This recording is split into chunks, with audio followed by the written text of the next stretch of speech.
ஓம் திருச்சிற்றம்பலம். சிவய நம. தினம் ஒரு திருமந்திரம். இரண்டாம் தந்திரம் காமிகாகமம். மந்திரம் 37. தொகுதி 20. அதோமுக தரிசனம். பாடல் 504. அண்டமோடு என் திசை தாங்கும் அதோமுகம். கண்டம் கருத்தறிவார் இல்லை. உண்டது நஞ்சென்று உரைப்பர் உடர்விலோர். வெண்டலை மாலை விரிசடையோர்க்கே. பொருள்: சிவபெருமானின் 6வது கீழ் நோக்கிய முகமானது அண்டம் முழுவதையும் 8 திசைகளையும் தாங்கும் சக்தியை உடையது. இது பிரபஞ்சத்தின் அடிப்படை ஆதார சக்தி ஆகும். சிவரின் கழுத்து கருமையாக இருப்பதற்கான உண்மை காரணத்தை யாரும் அறியவில்லை. அது நஞ்சை உண்டதால்தான் கருமையாக உள்ளது என்று பொது மக்கள் கூறுவர்.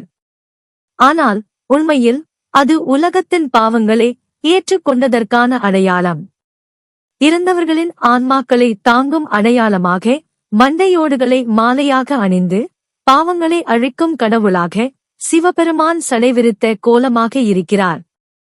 Meaning: The sixth, downward-facing face of Lord Shiva holds the power to sustain the entire cosmos and all 8 directions.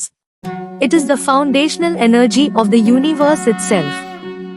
None truly know the secret behind Shiva's darkened neck. Common folk say it turned black from consuming poison.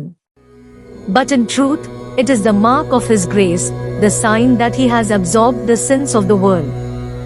Wearing a garland of skulls, he stands as the destroyer of sin, the bearer of departed souls, his matted locks flowing in divine fury and compassion.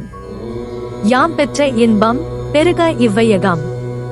இணைந்திருங்கள், மற்றவர்களுக்கும் பகிர்ந்திருங்கள். May the joy we have received be experienced by the whole world. Stay united and share it with others. உங்களுக்கு இந்த video பிடித்திருந்தால் மற்றவர்களுக்கு share செய்து நீங்களும் subscribe செய்து சிவன் அருள் பெறுங்கள். Presented by Subha Srinivasan. தமிழ் இலக்கிய பாசறை, கோவை. நன்றி, வணக்கம்.